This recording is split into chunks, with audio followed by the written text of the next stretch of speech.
Assalamualaikum warahmatullahi wabarakatuh. Bagaimana kabarnya Bapak Ibu semua? Semoga selalu dalam keadaan sehat walafiat, tidak kekurangan satu apapun. Nah, di video kali ini kita akan membahas tentang tenaga honorer bisa daftar jadi P3K. Begini persyaratan yang harus Bapak Ibu penuhi. Nah, jadi peraturan yang ada, tenaga honorer itu bisa mengikuti seleksi P3K berdasarkan ini ya, Permenpan RB nomor 6 tahun 2024. Kabar gembiranya, tenaga honorer bisa ikut untuk daftar sebagai P3K.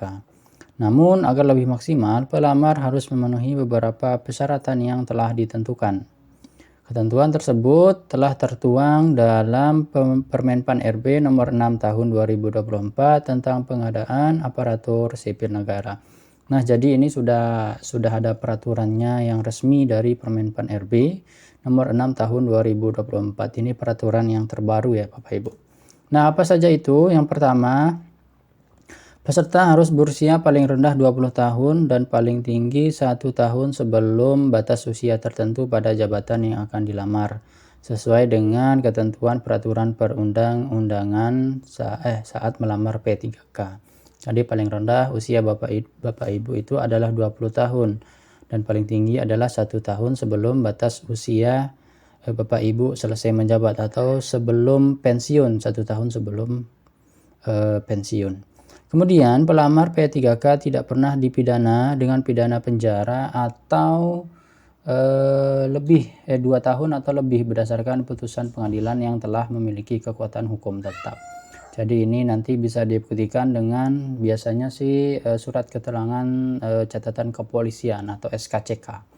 Kemudian pelamar P3K tidak pernah diberhentikan dari jabatan sebagai PNS, P3K, prajurit Tentara Nasional Indonesia, anggota Kepolisian Negara Republik Indonesia secara tidak hormat atau dengan hormat, tidak atas permintaan sendiri.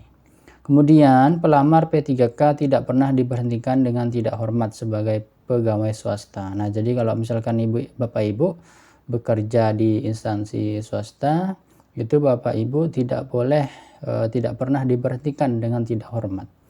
Kemudian pelamar P3K tidak sedang menjadi bagian dari anggota atau pengurus partai politik dan tidak terlibat dalam politik praktis.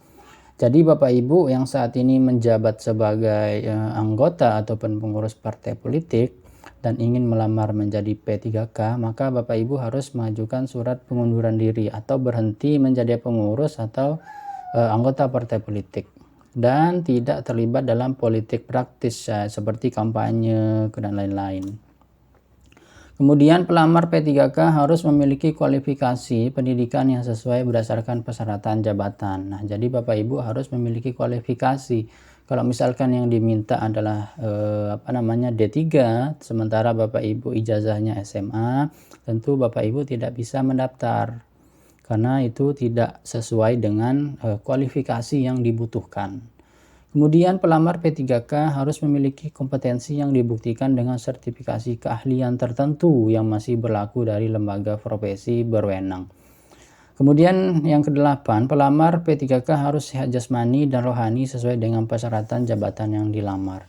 Nah, ini biasanya dibuktikan dengan surat keterangan sehat dari rumah sakit. Nah, rumah sakitnya itu adalah rumah sakit milik pemerintah ya. Biasanya seperti itu. Jadi tidak bisa menggunakan surat keterangan dari puskesmas. Itu minimal rumah sakit pemerintah. Kemudian pelamar P3K bersedia ditempatkan di seluruh daerah Indonesia atau negara lain yang ditentukan oleh instansi pemerintah. Nah, jadi Bapak Ibu nanti akan membuat surat pernyataan tentang bersedia ditempatkan di seluruh wilayah Indonesia dan itu harus bermaterai. Kemudian yang 10, persyaratan lainnya disesuaikan dengan kebutuhan jabatan yang telah ditetapkan oleh pejabat pembuat komitmen. Nah, itu bagian syarat-syarat umum untuk melamar di P3K Bapak Ibu.